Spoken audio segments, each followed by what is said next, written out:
Hello, welcome back, everybody. Welcome, Michael. Here we are for another week. I must say, I don't know if it's just me, the weeks feel like they're going incredibly fast, and before we know it, we're back here again meeting.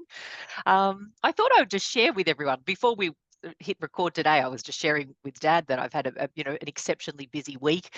I'm sure many of you can relate. I know we're all at different ages and stages of life, but certainly in this past week, I've had a significant challenge and a significant worry. And as I was going to bed one night, I just had that awful anxious feeling in my gut. We all know that somewhere in our body, just that awful feeling that won't go away. And you just think, oh, this is not enjoyable at all. It just struck me that this is all such a balance. What we're studying here, it's this notion of, gathering information, really understanding and broadening our knowledge of life and its challenge. But it's how we integrate that. Because at that moment when I felt really worried and concerned as I'm trying to go to sleep, no amount of knowledge was going to help me in that moment. But what I could do for myself was just understand what was happening, apply some breathing techniques, reminding myself of the bigger picture of life and that things have a way of naturally panning out. So for me, that feels really heightened, this notion that we're here discussing really beautiful philosophical concepts which are stimulating intellectually and they allow us to grow and learn. But, I think the challenge for many of us, particularly if we're feeling very ordinary, everyday people, the challenge is how do we integrate that? Because no one wants to go through life with a fabulous understanding of something, but we've got no capacity to integrate it and actually change somewhat of our lived experience. So that's what's heightened for me, everybody. I'm not sure what you've got in store for us today, Michael, but welcome to you. What are you going to teach us and how is it going to help us in life? Well, well, hello to you and everyone, Jackie. What I've got in store for you and everyone is really just some more answers to what you've just raised. And it's lovely that you started off with that because it follows on from the previous chapter or two ago on the three gunas. What you're describing there is that it sounds like you've had a very rajasic week. So that's, we talked about the three gunas and we've all got them. Sattvic, the higher quality, the stillness, rajasic, when we're all on the go, which is most people most of the time, and tamasic, almost sort of like vegetables or inert stone or something like that. We juggle those gunas, Jackie. Last few weeks you've sort of been more in the sattvic realm. You're focusing on the material and so on, and life was sort of pretty calm. This week it turned pretty dramatically for whatever reason. Not for you, but for 8 billion people on the planet. It's the same for every human being, and but there was one big sort of fallacy, if I can say, in what you were saying. You sort of said, "Oh, I've been learning this, we're learning this material and whatever," but I felt helpless and I had nothing to felt I had nothing to draw on or couldn't do anything about it. Um, well, you did feel helpless, but the fact that you had a lot of this background knowledge was that you did do something about it. And it mightn't seem that it was much in that, positively, but in another sense, in the fact that you more or less accepted what was happening. So by accepting the situation, there's a big relief already. You also had faith in the fact that what you'd been learning one way or another, whichever way you want to describe it, but there was an inner faith in you that things would get better, things would work out. Wasn't there? It was there somewhere, and that gave you some solace. Well, these are all important, very important aspects of what we're studying and what we're learning. Even when it looks helpless to us and we think, oh, the knowledge isn't doing me much good now, I'm in a real sort of pickle. Just the fact that you're knowing you're in a pickle is better than not knowing you're in a pickle, because the ones who don't know in the pickle, they've got nowhere to go. Whereas you eventually, whether it was at that moment or the next day or something, drew a deep breath and started to still yourself, still the mind, still the emotions. So you started to make efforts to bring down the level of the heightened rajas that had been operating in you. Does that make sense? It makes sense. Yeah. And today's material, I'm sure, will add a lot more to that, Jackie, and everyone listening. Um, the whole chapter, and I'll won't go into it now because I'm going to explain it, but basically covers all of the natures, all of the traits in human beings. So it's you exercise everyone from start to go, all there. And he outlines, Krishna outlines in this chapter clearly the negative aspects of humanity and lists them, and I'll read them out, and clearly highlights and lists all the positive aspects or traits in our personality, in our nature. And he basically saying, and all the teaching's been saying that all the way through when you think about it, is that human beings, individuals, have constantly got choice in their lives as to which of these traits they're going to operate from. Yeah, good or bad, spiritual or materialistic, whatever terms you like, but it's always one or the other. So the state you found yourself this week in that particular instance that you're talking about was not part of your true state, but you fell into the trap egoically of getting immersed in it, forgetting your higher self and connecting with your egoic mental and emotional aspects. Any time that you feel anyone, you or anyone on the planet, feels upset, angry, crying, stressed, whatever, worried, that's ego in control of the person. Buddhi's been pushed aside, and they're locked in pretty strongly into their mortality. All right. And the only answer, everyone, Jackie, the cure-all, the panacea for all of this, every time you're in trouble, you've got to try and remember one of the tools, whether it's knowledge or meditation or just saying, not this, I'm not this situation I find myself in. Separating the two will give you an instant relief. No use going to doctors, no use taking pills, no use drinking bottles of scotch. People think that's useful, but it's not. It only adds to their pain and suffering, and another hurdle they'll have to sort of sort out somewhere along the way. All right, Jackie, does that sort of... Lovely. Look at yeah. us go.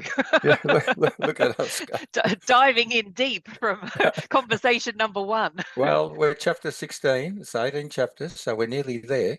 And it's a massive work, and I've explained before, it's the greatest teaching, really. I'm 100% convinced. There's others nearly like it or like it, but only very few great works. They're called spiritual works. They're across the planet, come from different masters, but they all say the same. They all say we've got two natures, divine and mortal, and we operate from mortal, well, we get mortal. We operate more from divine, we get divine. It's a very, very simple equation. It's But that it's difficult. dance, isn't it? As human beings, it's Yeah, that dance between them, which is, yeah. such a, well, it feels like such a challenge for many people. Well, it is a challenge. It's a challenge for everyone. It's been a huge challenge for me. It still continues to be. And the challenge won't be overcome totally until a person achieves mukti or self-realization. But along the way, it's a refining process that the material today will outline, and we keep moving up the rung until we get to that point. In between, we dance backwards and forward, left and right, 2 steps back, 1 step forward. Even people like us, you and me and the listeners and people that are interested in this, even if they're not listening, are still partaking in that dance.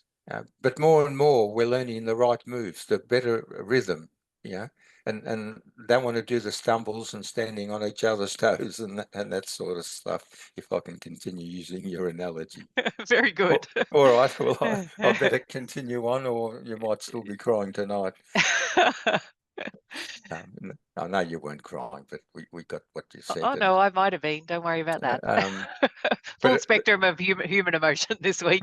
Very useful, Jackie, because I keep saying to you every week, every time you say something, and half the people at least can listen and say, well, I was pretty much in that position this week. And the other half weren't in it this week, but they were last week, or they'll be in it next week. So it's all backwards and forwards. These lifetimes are a learning process, continually learning. And even when we start on our spiritual journey, we do many lifetimes, Jackie and listeners, before we complete the journey. So we have countless lifetimes when we don't wake up to our divine nature, and we're just on mortal journeys. That's what most people are doing. How do I get through today? What's a job? How can I get more money, more sex, more this, more that, more husbands, more wives, whatever it might be that everyone's chasing? Eventually, the person wakes up, and then starts on a spiritual journey. So you still continue your mortal journey, but you start introducing new knowledge and new techniques and start making changes in your nature and your personality to become more spiritual or more divine. So the same entity that started off in total darkness, blackness, and ignorance ends up like the grub spinning a cocoon caterpillar, metamorphosis in there, the huge transaction, and then it comes out a beautiful bright butterfly. So for human beings, it's exactly the same, except instead of it taking place over a couple of months, it takes place over thousands and thousands of lifetimes. Okay, Jackie? All right, Beautiful. listeners, Lovely Jackie. lead in. We begin today's podcast number 32, so we're getting close to that magic 40. It's part 1 of chapter 16, and it's titled Understanding Our Godly and Ungodly Natures, or more simply, choosing between spirituality and materialism. So that's what we've just been discussing for the last 5 minutes. The chapter is very important, and it answers the fundamental question of what should I do in my life. It's a very fundamental question. And even if people aren't asking it verbally, like I've just stated, in the back of their mind, it keeps cropping up one way or another. Should I be doing this? Should I be doing that? Why am I doing this? Why aren't I doing that? Whatever it might be. But that's the question that's behind all of that. And so Krishna then gives us much practical advice to the spiritual seeker. It outlines this chapter both the soul qualities that every seeker should develop to make them more godlike, and it also describes the nature and fate of the souls who shun this divine knowledge and God itself. There's lots of people who don't believe in God, any sort of God. Half the world's population, there's 4 billion people, and take them straight out of the equation. No one starts life with virtues perfected. The fact that is obvious. The fact that you've been given another embodiment, another opportunity to continue your life cycles, indicates that the job's not finished for the individual. When you finish the job, achieve mukti, unite with God, well, then there's no more need to have any more learning, and there's no more need for any more life cycles. So they come to an end. But the fact that there's 8 billion people on the planet, except for a couple of realised masters that might be revisiting to continue the teaching and help the fellow man, nearly everyone basically is here because they've still got lessons to learn. Some are very close to completing, some are just having their first embodiment. So there's an enormous range in the 8 billion people on the planet. So he says, no one starts life with virtues perfected, so we have here a perfect opportunity to continue practicing them and making them stronger. So in this chapter, we'll be looking in very fine detail at what are called the divine or demonic qualities of the human being. It enumerates their respective quality and conduct. In one sense, it provides us with a fascinating and rigorous personality test to find where we sit on the good-bad spectrum. I've come across people in groups, Jackie, and that sort of want to deny that there's good and bad. They sort of say, oh, no, yeah, they're just people who are misguided or this or that. Well, yeah, the reason they're misguided is because they're bad. Bad meaning, or sinful in the terms that will be used here, ungodly, demonic, demons, that's all reference to ego and ignorance. So that's we need to be clear on that nothing to do with religious terms or something like that. We're talking about people who are ignorant of the truth and who they are, and therefore they lead what were called sinful or evil or demonic lives. And there's people who are the opposite and they lead more godly lives. So in other words, according to the divine laws, Dharma in Sanskrit. What's that notion in Christian teachings? Thy will be done, not my will. So that's ends up being the fundamental choice that human beings make. So I'll go on, Jackie, that just wanted to say to you and the listeners that we've spoken frequently in these podcasts about the 2 messages in the teachings of the Bhagavad Gita. And you've often brought up in your analogies and comments that, most people, I think, are just working on making their lives better and that. Well, that's one of the fundamental teachings of the Gita that I'm outlining here. So the two messages in the teachings of Krishna in the Gita are firstly, that there's new knowledge that we acquire to help us become more happy, calm, relaxed, less anxious and stressed, and more productive individuals in society. So that's what we talk about, Jackie, isn't it? Like just being better human beings and happier and so on. But the second message in the Gita, for those that are more advanced on their spiritual journey, and to some extent or other, everyone that's listening to these podcasts sort of fits, is got a foot in that camp, is this one. That secondly, as we become happier, nicer, kinder, and so on, that's refining our personality, that means becoming more godlike, more in line with God's teachings or Krishna's teachings or whoever's, and we can see the benefit of it in that we feel happier and relaxed and whatever. We eventually become increasingly interested in our higher divine nature, and we then become more devoted to the absolute, and eventually we yearn for mukti, self-realization. So this is this gradual process that I've been talking about, Jackie. First, we get new knowledge and we just start becoming nicer, happier, contented people, more benefit to us and everyone else. And then as we do that, it's like as though a big part of the job's been complete, and then you've got new energy and new focus, and you can go to the next step, and that's start exploring more your true divine nature.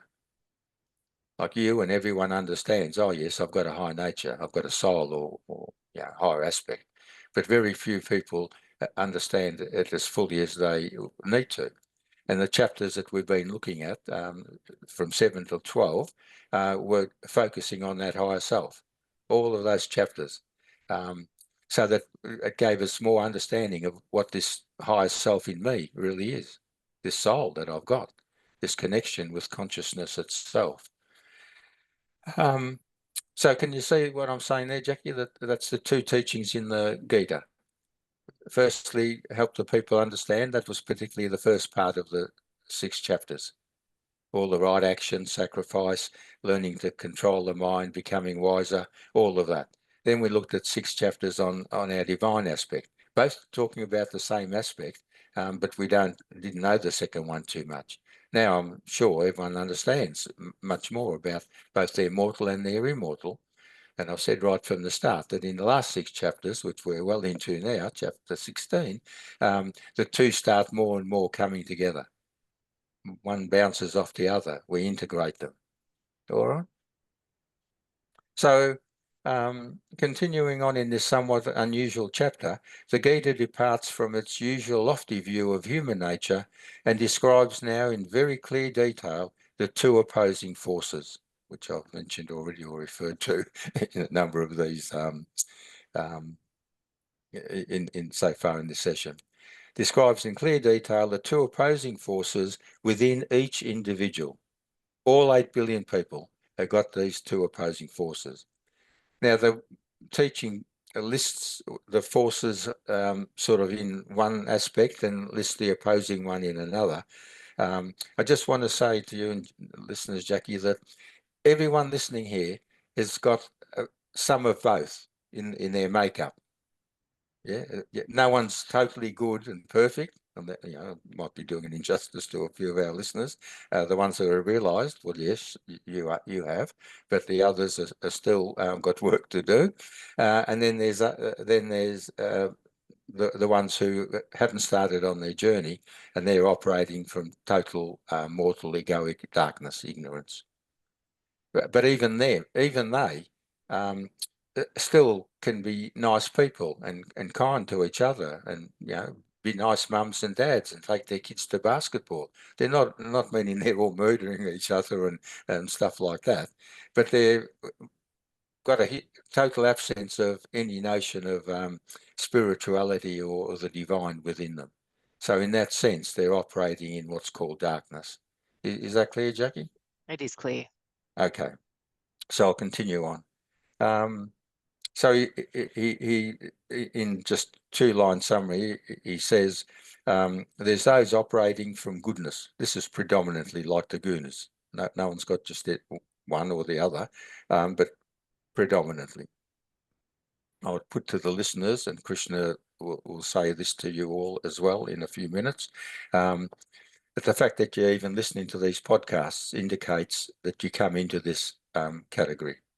Yeah. Goodness, godly, divine nature, higher self, the good wolf. Remember, you shared with the listeners the good wolf and bad wolf story. So it's as simple as that. Which one you feed is the one who comes out the winner.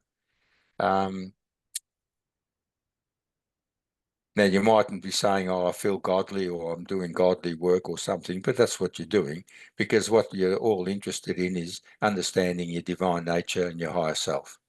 So, yeah, whatever, these are just any words, they all mean the same. The second category of humans, which is unfortunately covers predominantly most people on the planet, are called demonic, opposite to godly, demons and gods. Their undivine nature, operating from their undivine nature, in other words, their lower self, their mortal nature, their egoic lower self, and that's the bad wolf in the story. So there it is and there'll be a page on one of those lines and a page on the other one of those lines, but that's it in summary. So the chapter outlines the attitudes and the habits which nurture our innate goodness and which lead us to a more divine life. It also brings in the part that the three gunas play, and that's very important. That's why there's a whole chapter on it just recently, Jackie, and also the law of karma, the role it plays in all of this as well.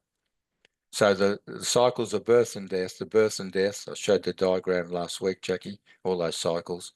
That's a continuous playing out of the three gunas, the nature and personality of the person, that's the USB stick, and it's all based on the law of karma, that as you sow, so you shall reap. So the people doing this work like we're doing now, you're all sowing the seeds for truth, and you will reap the fruit of truth somewhere along the line. The people who aren't doing this, not just meaning these podcasts, as I keep saying, but haven't woken up, well, they're planting the seeds of mortal existence, and they'll reap the fruit of mortal existence lifetime after lifetime. And there's a big difference in the taste and the quality of those two fruits, which I'm sure you understand. I'll just read another paragraph, Jackie, and then I'll give you a chance to speak on behalf of the listeners. So just to tidy this last bit up then, Krishna, observing Arjuna's continuing interest and enthusiasm, continues, I will now describe the higher tendency, the divine and godly, which leads to increasing happiness in the course of the soul's evolution and its eventual liberation.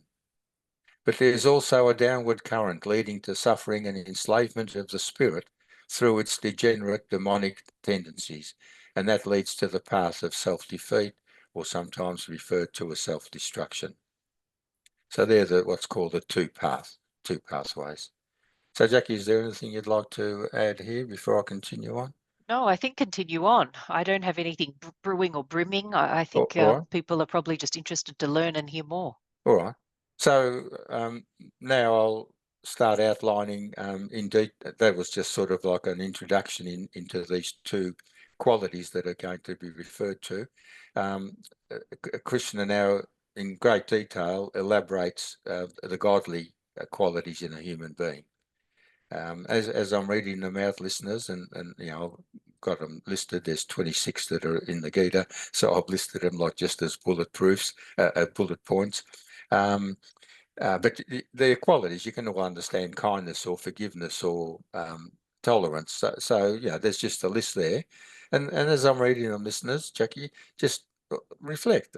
Yeah, oh yeah, I'll do a fair bit of this, or I'm trying to improve a bit in this area, and so on. And nearly all of these, everyone is using and living by to some extent or other. So it won't be anything new. Or the other page, there will be some eyebrows raised or some question marks, some questions might be there. So I'll continue on then, Jackie. So firstly, Krishna states, I'll describe the 26 qualities of the divine. And so he just lists them here.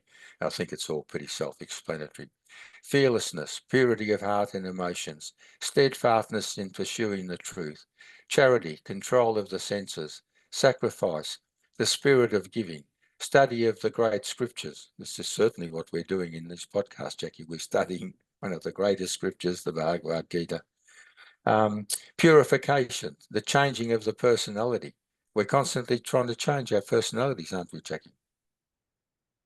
Well, we're trying to improve them. Is that where you're going? Yeah, improve them. Oh, Change. good, Yeah. good. Improve them. Oh, sorry. Yeah, improve. You've already changed. just improving and polishing. Excellent. Well, thanks for picking up on that.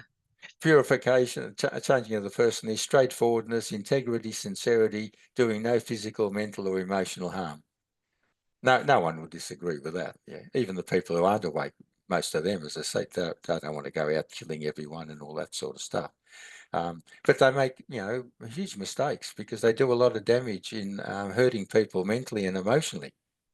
But even on a physical level, we've got in society a lot of domestic violence. So there's physical activity involved in all of that. Lots of bullying takes place in, schoolyards and even in workplaces and stuff like that. So, it's not all roses and violets.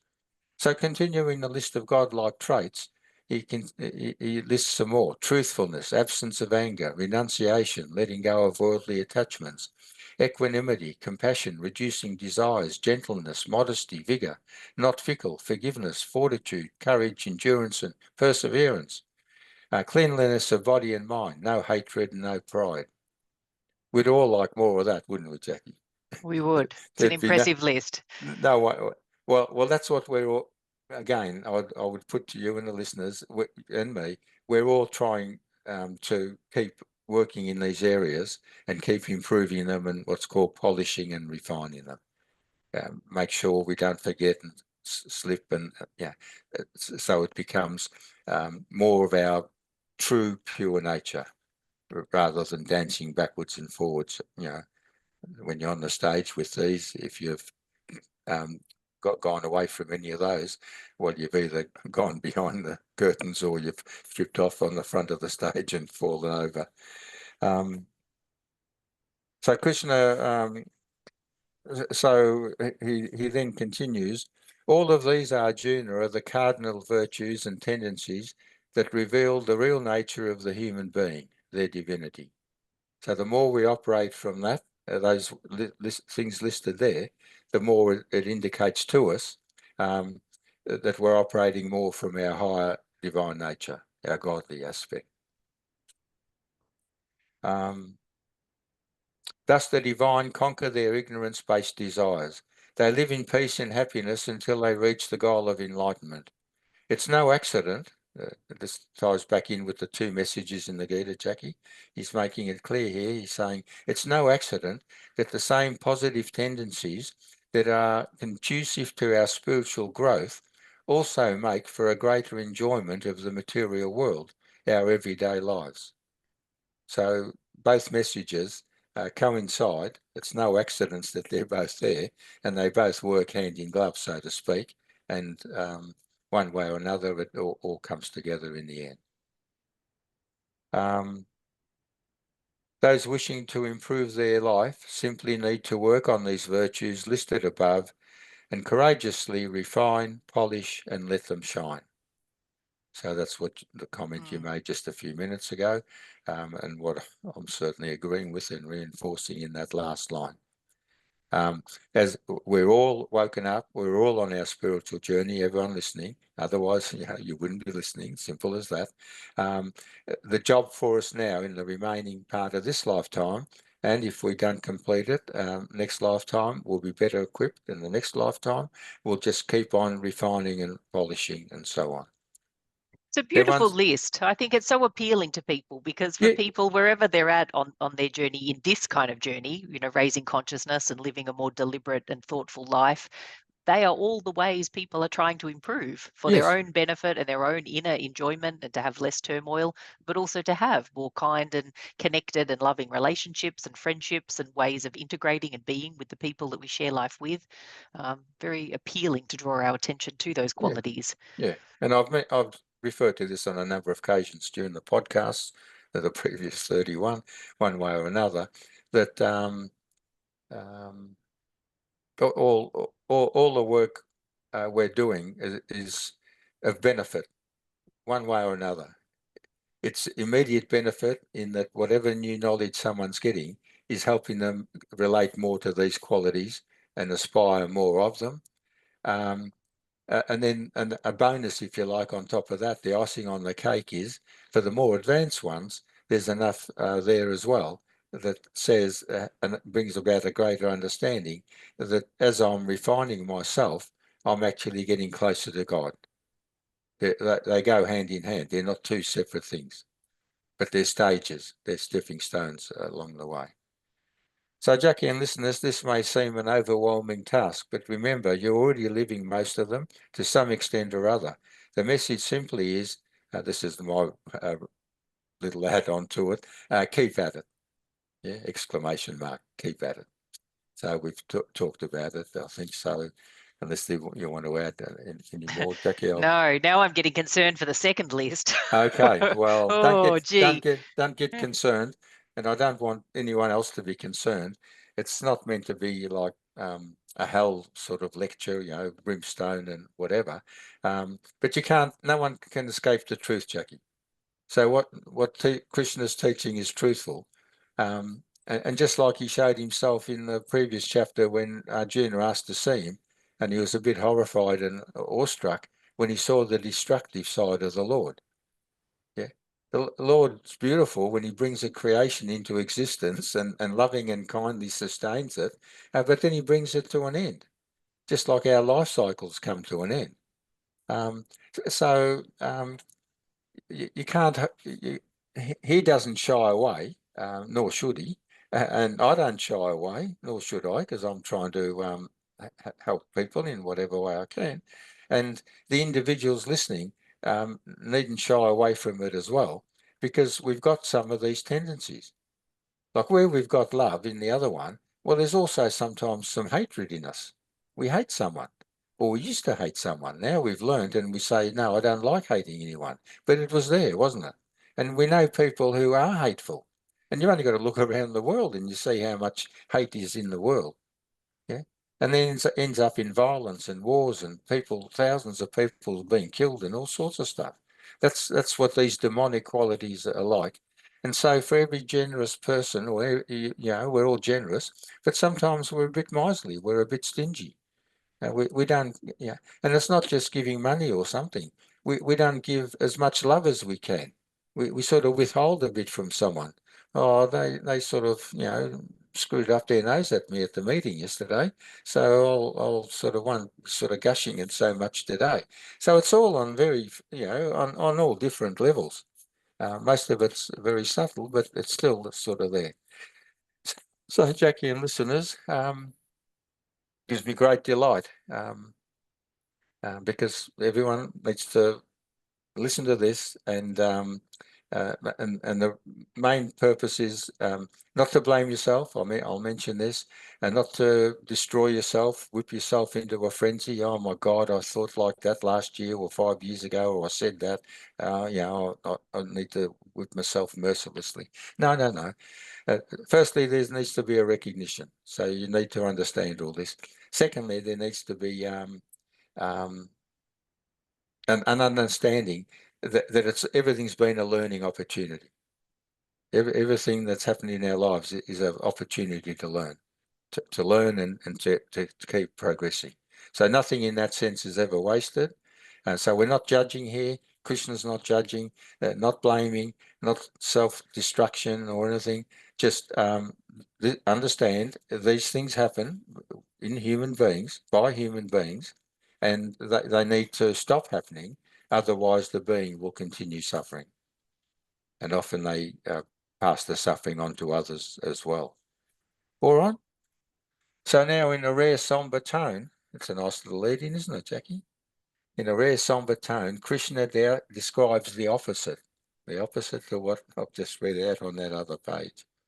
The sinful person, the individual of a demonic kind, because of the larger number of people operating in this level, the chapter tends to give more attention to this darker side of human nature. Notice what I'm saying there, Jackie, or what Krishna is saying.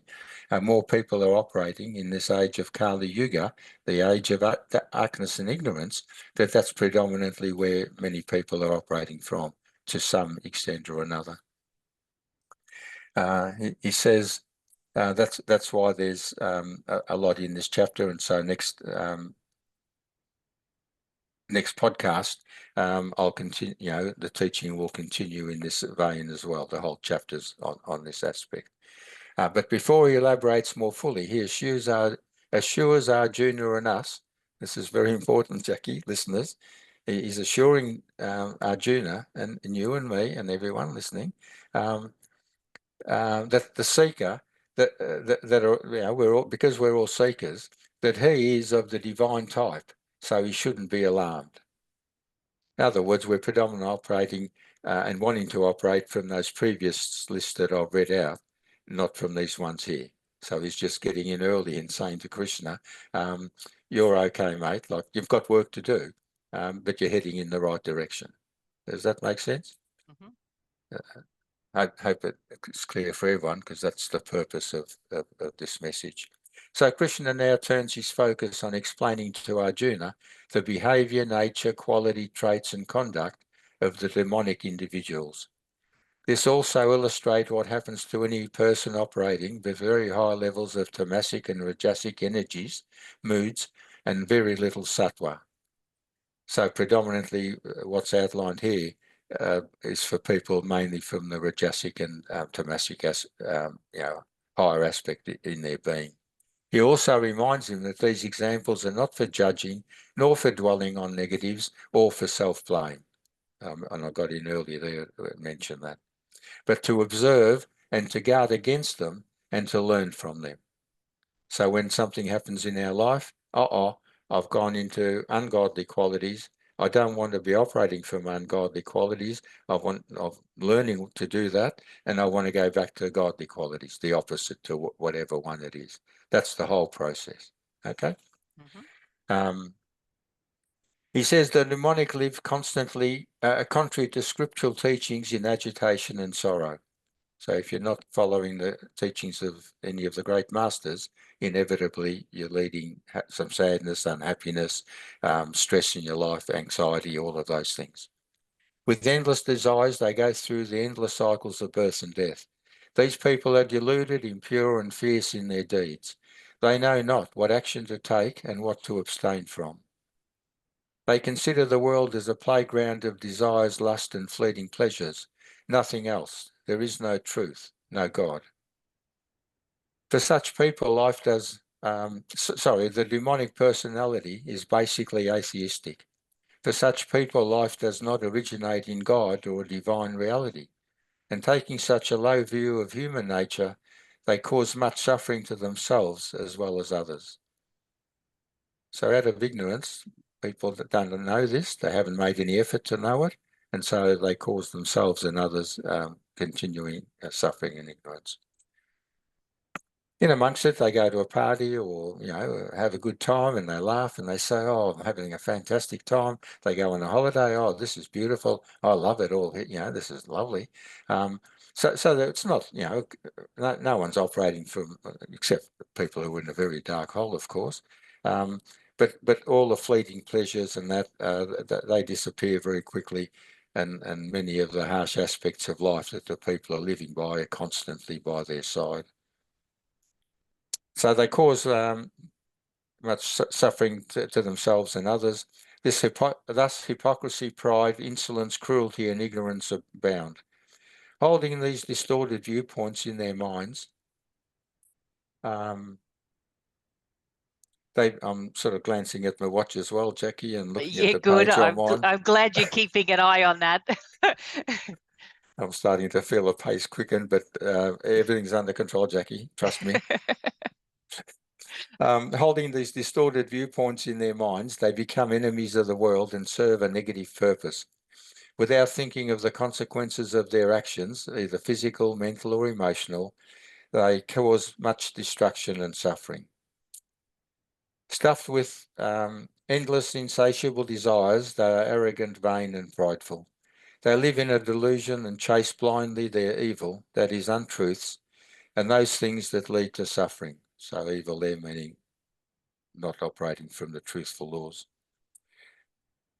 They mistakenly believe that eventually death will relieve them of their self-inflicted suffering, not understanding that their same mind, in inverted commas, meaning their computer program, their computer USB stick, will be reborn into a similar situation. So some people at the end of, even halfway through their lives think, oh, life's been shit, excuse me. It's been hell. I haven't enjoyed it. But boy, I'll be so glad when I die. They have this deluded idea that when you die, well, there it all goes. That's because there's no understanding of what life's all about, the life cycles, all of these sorts of things. Unbeknownst to all those people is that that same mind that died at that point is going to re-embody. I showed the diagram with the soul transmigrating, carrying the USB stick into a next embodiment. So that's all there. And a lot of this material is also covering a lot of what was mentioned in the gunas, that the people operating from tamas basically lead a hellish life. And even the people operating predominantly from rajas, not as hellish as the tamasic ones, but there's this constant movement, mentally, emotionally, physically, and it gives the people very little rest. And so they can have sleepless nights and have lots of worries and concerns and so on. All right, and the last little bit now, Jackie. So Krishna continues, he says, caught in the toils of 100 vain hopes, the slaves of passion and anger, they accumulate hoards of unjust wealth to gratify their lust. Bound on all sides by scheming, greed and anger, they not only hurt themselves, but they also attract hurtful people to themselves. You'll know, it's that notion of a birds of a feather flock together. Like attracts like. So the more you operate from greed or hate or whatever, the more you bring those sorts of people, or they come, they congregate together.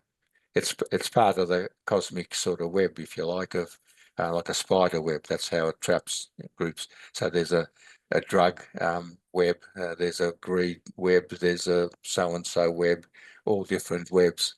And often one will, fly will break free of one web and then get caught into the adjoining web. So it's sort of like an endless cycle of being caught up. And that's that reference to being in bondage, in imprisonment, our self-bondage, our self-imprisonment. So another couple of lines, Jackie. They not only hurt themselves, but bring hurtful people to themselves. They arrogantly proclaim, I wanted this or that and I got it. A lot of people we come across are prideful and boastful. Oh, all this, they say I worked hard for it, yes, and all the rest of it, but they don't understand that everything they've achieved has come from a higher source. The fact that they've got a body has come from a higher source. So the claim that I've done it, I know it, and so on, is erroneous right from the word go. The individual has got a capacity to use God's resources and do it. But then if you put the claim, I did it, I know it, I made it, it all belongs to me, well, then you've got the arrogance and the pride of the egoic I. Okay, subtle, but it needs to be understood somewhere along the line. They say, tomorrow I'll get more, these riches are mine. I have destroyed this and that enemy, I'll get rid of the rest of them. Look at places like politics and, even the workforce, people backstabbing each other, trying to get promotions and things like that. Trying scheming all the time. How can I make more money out of this deal? All of those sorts of things are all part of this demonic sort of aspect of a being. I am successful, powerful, rich. Who can compete with me? Who can compare with me? This is how far blindness and ignorance has eaten into their soul. In this manner do these fools talk. They imagine themselves wise, but who in reality have disordered, disillusional, and unbalanced minds. So all of these great beings, where the rulers of the world, media people, influencers, are all full of self-puffed up importance, which is shallow and hollow and based on untruths. And yet they command great power around the world because lots of people operate from untruths, so they're attracted to any of that, whichever way it may be. Thus, bound by insatiable lust and expectations, they suffer their lives in sorrow and misery. So that's the finish there in this part of the chapter. But as I said, the next chapter will continue in both fashions, but elaborate on it some more. So Jackie and listeners, I'll just finish here with these few lines. Krishna here paints a dark and heavy picture of humanity's capacity to operate from ignorance. And that's the key word, ignorance. Most of humanity is operating from ignorance. Doesn't mean, as I say, that they're all murderers and rapists and drug takers and stuff like that. But they just don't know the truth of who they are.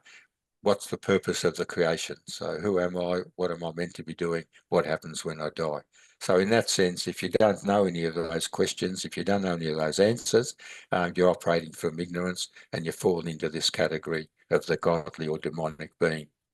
And so remember Krishna's loving reminder to Arjuna, which I stressed when we said it, and of course Arjuna's us, that although we've still got plenty of work to do, or mightn't be plenty, but still work to do for some, we don't belong to this group because we've turned to God. So the fact that we've woken up and are on a spiritual journey, that's the main thing that God's interested in and looking at. And he's saying, if you do that, you take one step towards me, the Christian saying goes, and I'll take 10 steps towards you. So, and he says also in previous part of the material, the more you become devoted to me, I assure you that eventually you'll unite with me. Yeah, these watertight guarantees, Jackie. Assuredly, you will become one with me. So this is all a continuum, every chapter by chapter, alluding and saying the same thing. So you understand, everyone, you've got work to do to some extent or other, but you're not in that basically predominantly in this category. You might still have some tendencies, you might sometimes revert to that, but that's not, as far as I'm concerned, as far as Krishna is concerned, not the important thing. The important thing is, you don't want to be in this last part that I read out. And as soon as you recognize that you've fallen back into there for whatever reason, you want to get out of there as quick as you can. And so I'll just finish off with the exercise for everyone. It's a very, very simple one, this one. And it takes the pressure off each individual not to focus on yourself. I want you to look, very, very simple exercise. I want you to look at all of humanity, all 8 billion people on the planet. Doesn't matter if you haven't been there. You've all got enough buddhi and enough knowledge of the world. To look, using buddhi, your highest organ of discrimination, your third eye, your inner vision. Yeah? Leave your mind and emotions out of it. Don't want those clouding it.